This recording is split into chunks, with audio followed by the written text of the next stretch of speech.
Hello everyone, chart pattern की series के अंदर आज हम लोग डिस्कस करेंगे फॉलिंग वेज को। फॉलिंग वेज एक बुलिश रिवर्सल पैटर्न होता है। जब कोई भी स्टॉक या मार्केट ऊपर से नीचे की अपनी जर्नी कर रही होती है तब ये वाला पैटर्न बनता है, और जब ये वाला पैटर्न बेयरिश मार्केट में बने तो ये ज्यादा पावरफुल माना जाता है। इसके लिए कंडीशंस क्या होती हैं? इसके अंदर लोअर टॉप और लोअर बॉटम की फॉर्मेशन बनती है कुछ इस टाइप से कि मान लो कोई स्टॉक ऊपर से नीचे आ रहा है और यहाँ पे आके उसने इस टाइप का पैटर्न बनाना स्टार्ट कर दिया, यानी कि lower top and lower bottom. अगर आप यहाँ पे एक ट्रेंड लाइन लगाओगे तो वो ट्रेंड लाइन का मुंह यानी कि स्टार्टिंग से वो खुली होगी और जाते जाते वो जो है नैरो होनी स्टार्ट हो जाएगी। जब आपको बेयरिश मार्केट में या जब कोई स्टॉक गिर रहा हो तब आपको ऐसा पैटर्न दिखे तो आपको अलर्ट हो जाना है, वो फॉलिंग वेज हो सकता है। और जैसे ही वो पर्टिकुलर स्टॉक या इंडेक्स अपनी ऊपर की रेंज का ब्रेकआउट देगा तो वो एक बुलिश मूवमेंट दे सकता है। तो आपको इस चीज का ध्यान रखना है। इसको थोड़ा सा और अच्छे तरीके से समझने के लिए आपके सामने एक एग्जांपल है। ये एग्जांपल 1 है। इसमें देखो कोई पर्टिकुलर स्टॉक है ये वाला, या इंडेक्स भी हो सकता है। ये ऊपर से नीचे की जर्नी को कर रहा है, यहाँ पे आके उसने इस टाइप का पैटर्न बनाना स्टार्ट कर दिया। मैंने आपको पहले भी बताया कि जरूरी नहीं है कि लाइव चार्ट में आपको इसी तरह का एकदम परफेक्ट चार्ट पैटर्न बनता हुआ दिखे। लाइव मार्केट में आपको इस टाइप के ही चार्ट पैटर्न दिखते हैं। जस्ट आपको वहां पे अपनी ट्रेंड लाइन को ड्रॉ करके वहां पे देखना होता है कि कौन सा चार्ट पैटर्न बन रहा है। अब देखो यहाँ पे ऊपर से स्टॉक नीचे आ रहा है, कोई भी हो सकता है, ये इंडेक्स भी हो सकता है। यहाँ पे आके उसने देखो एक टॉप बनाया, उसके बाद एक और टॉप बनाया, यानी कि लोअर टॉप और लोअर बॉटम की फॉर्मेशन बनानी स्टार्ट कर दी। लेकिन उसी के साथ इसकी जो रेंज है वो नैरो होनी स्टार्ट होगी, यानी कि अब जब ये अपने ऊपर के बैंड को तोड़ेगा तो ये अप मूव दिखा सकता है। और उसके बाद देखो इसने क्या अप मूव दिखाया। तो इस टाइप से जो है फॉलिंग वेज का पैटर्न बनता है।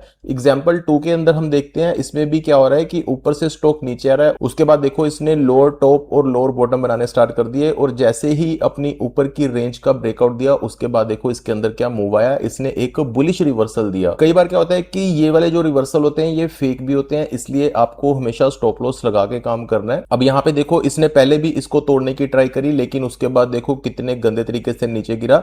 लेकिन उसके बाद इसने यहीं कहीं से एक बार दोबारा से सपोर्ट लिया और उसके बाद अपनी ऊपर की रेंज को ब्रेकआउट दिया। इसलिए आपको ध्यान रखना है कि अगर तो आप इंट्राडे कर रहे हो या स्विंग ट्रेड कर रहे हो तो आपको पर्टिकुलर सेक्टर देखना होगा कि जिसमें भी आप ट्रेड कर रहे हो वो सेक्टर कैसा है, वो बुलिश है या बेरिश है। उस हिसाब से ही आप अपनी ट्रेड लो और स्टॉप लॉस के साथ लो। अब फॉलिंग वेज के अंदर भी हमारी कुछ कंडीशंस होती हैं, एंट्री की, एग्जिट की, स्टॉप लॉस हमें कहां लगाना है, ये सारी चीजें हमको पता होनी चाहिए। उसके लिए मैं आपको लेके चलता हूं लाइव चार्ट पे, जहां पे मैंने आप लोगों के लिए एक फॉलिंग वेज की एग्जांपल निकाल के रखी हुई है। वहां पे हम सभी चीजें डिस्कस करेंगे, इसकी entry, exit, stop loss and all that stuff. तो चलो चलते हैं लाइव चार्ट पे। तो ये मैंने आप लोगों के लिए एक फॉलिंग वेज निकाल के रखा हुआ है, लेकिन यहाँ पे एक चीज का आपको ध्यान रखना है कि यहाँ पे कोई भी हम स्टॉक या इंडेक्स को निकालते हैं वो जस्ट एग्जांपल पर्पस के लिए होता है। उसमें मेरी किसी तरह की कोई भी बाइंग या सेलिंग की रिकमेंडेशन नहीं होती। और अगर आपको किसी तरह की कोई भी बाइंग या सेलिंग करनी है तो अपने फाइनेंशियल एडवाइजर या खुद की रिसर्च करने के बाद ही किसी स्टॉक या इंडेक्स में पैसे लगाइए।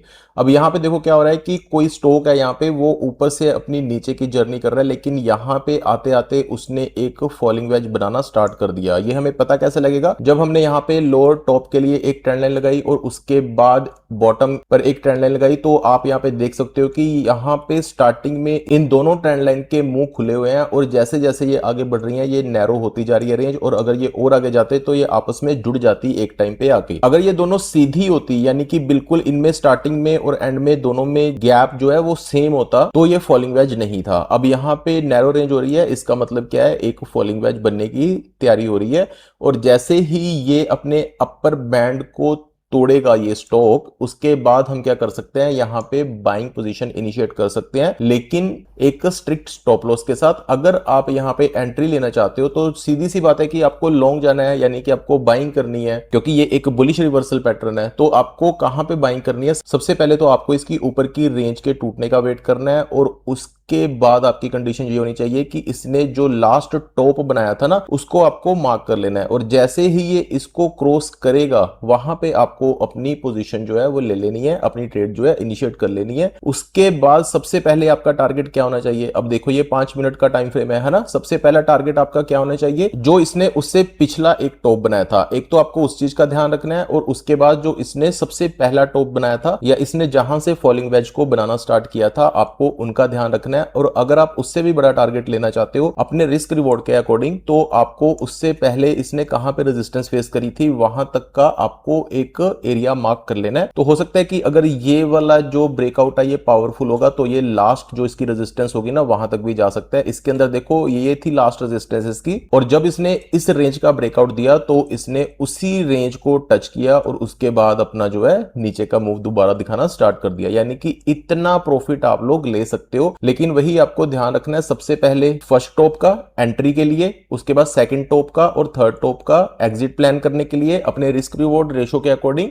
उसके बाद अगर आप उससे भी बड़ा टारगेट लेना चाहते हो तो आपको लास्ट जो इसकी रेजिस्टेंस होगी उसका ध्यान रखना है। और नीचे की साइड आपको स्टॉप लॉस कहां पे रखना है, सबसे पहले तो आपको ये ट्रेंड लाइन, क्योंकि आप पोजीशन कहां पे ले रहे हो, आप ले रहे हो यहां पे, यानी कि जो लास्ट टॉप होगा। अब जो ट्रेंड लाइन होगी ये वाली जो फर्स्ट जो इसका बैरियर था, जो इसकी ऊपर वाली ट्रेंड लाइन थी, ये तो ऑब्वियसली नीचे ही आएगी। तो जैसे ही ये स्टॉक इसको नीचे की तरफ तोड़ेगा वहां पे आपको अपनी पोजीशन से आउट हो जाना है। और अगर आपने बड़ा टारगेट रखा हुआ है तो आप इसके नीचे का भी वेट कर सकते हो, क्योंकि नीचे वाली जो ट्रेंड लाइन है ना ये भी ऊपर की ओर ही आ रही है। तो आपको इन दोनों ट्रेंड लाइन का अपने रिस्क रिवॉर्ड के अकॉर्डिंग अपना स्टॉप लॉस रख लेना है। और अगर आप इंट्राडे ट्रेडिंग कर रहे हो फिर तो आपको यही वाली जो ट्रेंड लाइन है ना इसका ही आपको मार्क कर लेना है। अगर जैसे ही इसके नीचे कोई स्टॉक या इंडेक्स जाएगा वहां से आपको अपना छोटा मोटा लॉस लेके पोजीशन से आउट हो जाना है, क्योंकि कई बार ये ट्रैप भी हो सकता है। और अगर ये ट्रैप हुआ तो ये पर्टिकुलर स्टॉक या मार्केट और ज्यादा नीचे की अपनी जर्नी जो है स्टार्ट कर सकती है, वहां पे आपको बड़ा लॉस होगा, उससे पहले ही आप अपनी पोजीशन से आउट हो जाइए।